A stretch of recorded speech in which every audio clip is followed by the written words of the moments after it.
श्रद्धा, तुमने अभी तक मम्मी के कपड़े नहीं बदलवाए। आज भैया भाभी आने वाले हैं, अगर उन्हें इस हालत में देखेंगे तो क्या सोचेंगे? अजय ने चिढ़ते हुए आवाज़ लगाई। अजय, कितनी बार कहा है तुमसे कि एक नर्स रख लो, लेकिन तुमसे रखी नहीं जाती। कविता आएगी तभी बदलेगी उनके कपड़े। श्रद्धा ने पलटकर कहा। मैंने बताया ना, नर्स अफोर्ड नहीं कर सकता, और तुमने बिना बताए कविता की तनख्वाह भी बढ़ा दी। क्या पैसे पेड़ पर लगते हैं? अजय भड़क गया। तुम्हारे भैया भाभी भी तो पैसे भेजते हैं मम्मी के इलाज के लिए। दवाइयाँ सरकारी अस्पताल से आ जाती हैं, फिर भी एक नर्स की तनख्वाह नहीं दे सकते। श्रद्धा ने भी तीखे स्वर में कहा। तुम बहू हो, सेवा तुम्हारा फ़र्ज़ है, हर चीज़ में हिसाब मत लगाया करो। तो क्या मैं अकेली बहू हूँ उनकी? तुम्हारी भाभी भी है, और जब मेरी माँ बीमार थी तब क्या तुमने मेरी हालत समझी थी? इतना कहते हुए श्रद्धा की आंखों में आंसू आ गए। अजय तिलमिलाकर बोला, आज जो तुम मेरी माँ को झेलने को मजबूर हो वो तुम्हारे कर्मों का फल है। इसलिए कहते हैं कर्म लौटकर आते हैं। श्रद्धा का चेहरा सख्त हो गया। अगर ऐसा है तो समझ लो तुम्हारी माँ भी अपने कर्म भुगत रही हैं। मेरी माँ भी तो बिस्तर पर थी, तब तुम्हारी माँ ने ताना मारकर मेरा दिल दुखाया था। इतना कहकर श्रद्धा अपने कमरे में चली गई। श्रद्धा ने शादी के बाद ससुराल में बहुत समझौते किए। सास विमला देवी और पति अजय के साथ अच्छे संबंध बनाने की कोशिश की, लेकिन जब एक दिन फ़ोन आया कि माँ को हार्ट अटैक आया है तो वह अजय के साथ मायके गई। माँ की हालत नाजुक थी, लेकिन इलाज समय पर हो गया। जब माँ ठीक हुई तो श्रद्धा उन्हें अपने साथ ले आई, क्योंकि वह उन्हें अकेले नहीं छोड़ सकती थी। इधर एक दिन अजय ने कुछ फाइलें खोजते वक्त अलमारी में माँ के मकान के कागज़ और कुछ गहने देख लिए। विमला देवी ने मौका देखकर कहा, बेटा ये मकान अपने नाम करवा ले, तेरे बिजनेस के काम आएगा। बूढ़ी औरत कब तक जिएगी? प्लान बना। अजय ने श्रद्धा को मूवी के बहाने बाहर ले गया। इधर विमला देवी सुनीता जी के पास आई। समधन जी, सरकार ने बुजुर्गों के लिए मुफ्त इलाज योजना शुरू की है। मैंने तो फॉर्म भर दिया, आपके लिए भी ले आई हूँ। सुनीता जी ने भरोसे में आकर दस्तखत कर दिए। असल में वह मकान ट्रांसफ़र का पावर ऑफ अटॉर्नी फॉर्म था। कुछ दिनों तक सब ठीक चला। अजय दवाइयाँ भी खुद लाकर देता, कहता था सरकार की तरफ से आई है। एक महीने बाद श्रद्धा को शर्मा जी का फ़ोन आया, बिटिया वो तुम्हारी माँ वाला मकान किसी अजय ने बेच दिया है। श्रद्धा को जैसे करंट लगा। उस रात उसने अजय और विमला देवी से बहस की, पर दोनों बेशर्म थे। तेरी माँ हमारे घर में रह रही थी, कुछ तो कीमत चुकानी पड़ी ना। तभी श्रद्धा को पता चला कि उसके साथ कितना बड़ा धोखा हो गया है। उस रात उसका अजय और विमला जी से बहुत झगड़ा हुआ, लेकिन दोनों बेशर्मी से बोले, अरे आज नहीं तो कल सब कुछ हमारा ही होना था। हमने बेचकर अपने काम में लगा लिया, तो क्या गलत किया? हमारी तरक्की हो रही है तो तुम्हारी भी तो हो रही है। श्रद्धा गुस्से से बोली, पर ये तो धोखा है। आपने मम्मी से पेपर्स पर धोखे से साइन करवाए हैं। विमला जी हाथ नचाते हुए बोली, अब धोखा है, फ्रॉड है, कुछ भी है।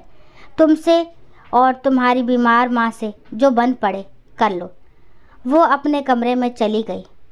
उनके झगड़े की आवाज़ श्रद्धा की मम्मी तक भी पहुंच गई थी। श्रद्धा उनके पास गई और बोली, मम्मी अब बहुत हो गया, आज मैं इन लोगों को पुलिस के हवाले करके ही रहूँगी।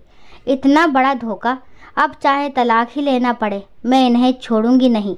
मम्मी ने उसकी बात काटते हुए कहा, नहीं बेटी, तू कुछ नहीं करेगी। मैं अब कितने दिन की मेहमान हूँ, फिर मेरे बाद तेरा है ही कौन? श्रद्धा की आंखें भर आई। लेकिन मम्मी, इन धोखेबाजों के साथ बेटा कोई तो है, तू अकेली थोड़ी है। लेकिन बस इस घर को छोड़कर मत जाना।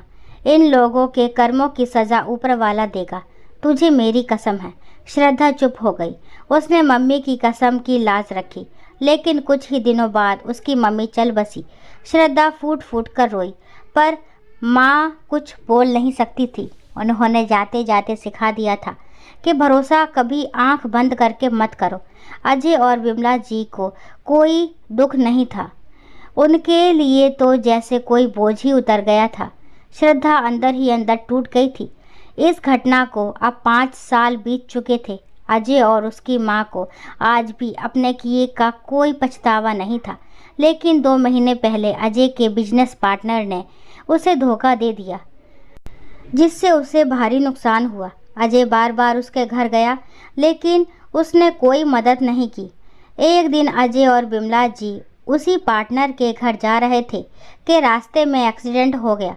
अजय को तो बस थोड़ी बहुत चोट आई, लेकिन विमला जी को गंभीर चोटें लगी। 20 दिन तक हॉस्पिटल में रही।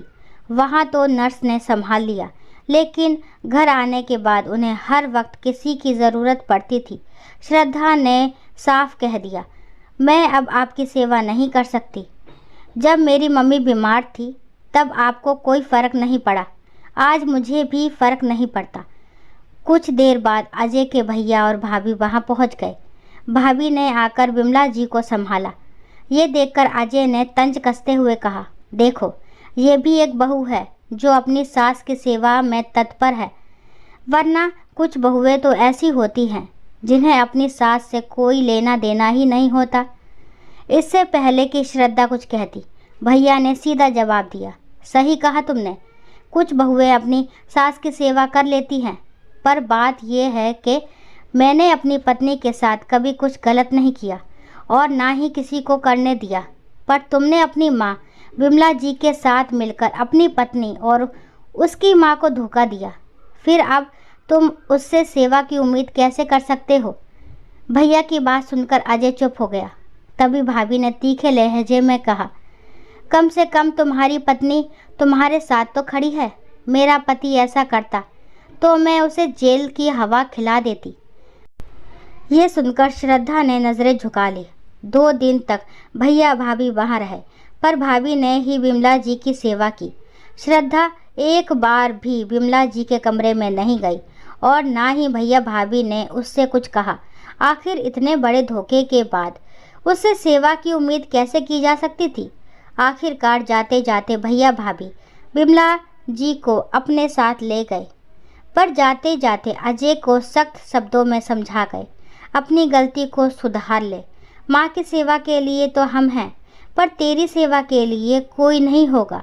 सोच, 5 साल पहले तू जहाँ था आज भी वही खड़ा है। धोखे का एक पैसा नहीं बचा तेरे पास। भाई, कर्म लौट कर आते हैं, संभल जा। उस रात पहली बार अजय का घमंड टूटा। अकेले कमरे में बैठकर वह देर रात तक रोता रहा। उसे अपनी गलतियों का गहरा पछतावा होने लगा। सुबह होते ही वह श्रद्धा के पास गया। उसकी आंखों में पश्चाताप था। वह श्रद्धा के सामने हाथ जोड़कर बोला, श्रद्धा, माफ़ कर दो। मैंने तुम्हारे साथ और तुम्हारी माँ के साथ जो किया वह क्षमा के लायक नहीं है, पर अब सच में बदलना चाहता हूँ। मुझे एक मौका दो। श्रद्धा ने कुछ नहीं कहा, बस शांत भाव से उसकी आंखों में देखा। शब्द नहीं बोले, पर उसकी चुप्पी में भी बहुत कुछ कह देने की ताकत थी। शायद माफ़ करना इतना आसान नहीं था, पर अजय के लिए ये पश्चाताप एक नई शुरुआत बन गई। दोस्तों, आशा करती हूँ ये कहानी आपको ज़रूर पसंद आई होगी। अगर कहानी पसंद आती है तो प्लीज़ मेरे चैनल SP स्टोरी टेलिंग को लाइक, शेयर, सब्सक्राइब करना ना भूलें और इस कहानी के बारे में आपके क्या विचार कमेंट बॉक्स में ज़रूर बताएं। कहानी को लास्ट तक सुनने के लिए थैंक यू। राम राम, राधे राधे।